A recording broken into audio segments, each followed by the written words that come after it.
Hi guys, I hope you're well. Today I'm going to do my May TBR. I'm going to have a super chill TBR and this is just going to be a very chatty video, you know me. May is an interesting month for me. I hand in my last uni thing and then I move out of Birmingham and then I sort out where I'm living and it's all like a bit of a mess. There's also two things that I celebrate every year in May. One is the Eurovision Song Contest. I don't care if we're coming out the Euro, we're staying in the Eurovision, that's all I've got to say on that matter.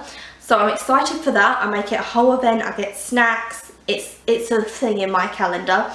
And secondly, the 19th of May is Anne Boleyn's day she was executed, she was beheaded. So I normally do something around there. I've been to the Tower of London one year, another year I kind of made a like Anne Boleyn themed video. So they're two things that are kind of in my calendar, if you will. So I've got quite a relaxed TBR because I'm not sure of my plans this month. So I'm just going to get straight into it. Also, do you like my little nook? I'm at my boyfriend's and I've kind of moved my life into his place, like slowly, like a disease. So first up, I want to read Phoenix Rising by Hunter S. Jones, and this is historical fiction about Anne Boleyn. It's the last hour of Anne Boleyn's life and it's kind of talking about everything that's happened to her. I found this on Amazon. I can believe it's self-published. And it just looked really cool, and I like that the writing's kind of oldie worldy, and then at the beginning of every chapter it's got a crown and a Tudor rose. I was here for it. I then want to finish off The Country Diary of an Edwardian Lady by Edith Holden. There is Edith there, lovely Edith. Edith was a naturalist and this is a diary she did, and this is for the year 1906. And it's just her going through the seasons, living in the British countryside, travelling around England and talking about plants and nature. So she'll say things like, April 1st, the snowdrops have come out, and then it will skip days and it will be when something else happens. So April 7th, I went down to blah blah and I saw this plant. The illustrations in this, which she did, are just stunning. They really are so beautiful, and they have the name of the plants and, oh, I mean, just look at that. Absolutely gorgeous diary, all handwritten, and it's just been printed in here. Just the talent that she had to handwrite all of this out and do these amazing drawings, and the way it's written isn't too factual that it's boring. It's just beautiful and enchanting. Oh, there's like July's opening page is stunning, beautiful. Also, if you're a fan of poetry, this is a fantastic book because at the beginning of each month she's handwritten out like famous poetry to do with the month or to do with a flower that she's going to mention in the month, and it's just so much work went into this. I am on September, so I'm nearly finished and I cannot praise this book enough to you. And the last book I have to show you is Yona of the Dawn. This is a manga.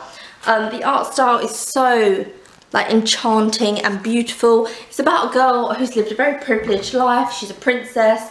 Someone then gets murdered in the palace and she has to flee the palace with kind of her bodyguard, and they flee and that's it. It doesn't say who gets murdered. It just says on the back she lives with her father, the king, and she also has a lover, so I don't know which one's going to get murdered, but it's about her having to kind of fend for herself with her little bodyguard. Cool. Kind of like Whitney Houston, The Bodyguard, maybe though. Probably not. It's just not going to be. This book is probably as far away from Whitney Houston's The Bodyguard as could possibly get, but The Bodyguard is a good film. Isn't it a good film? I hope life treats you kind. So that's it for the books that I kind of like shoved aside for this month because it's a busy month. I don't know what's going on, whatever.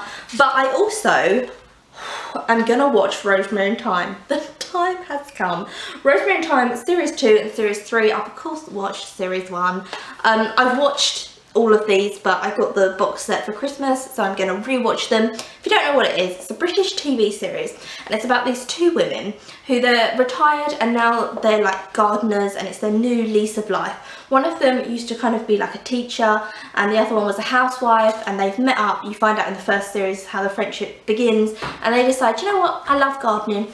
I'm gonna garden, and we're gonna do this for a living, and this is gonna be our business, and we're women against the world. But you ready for it?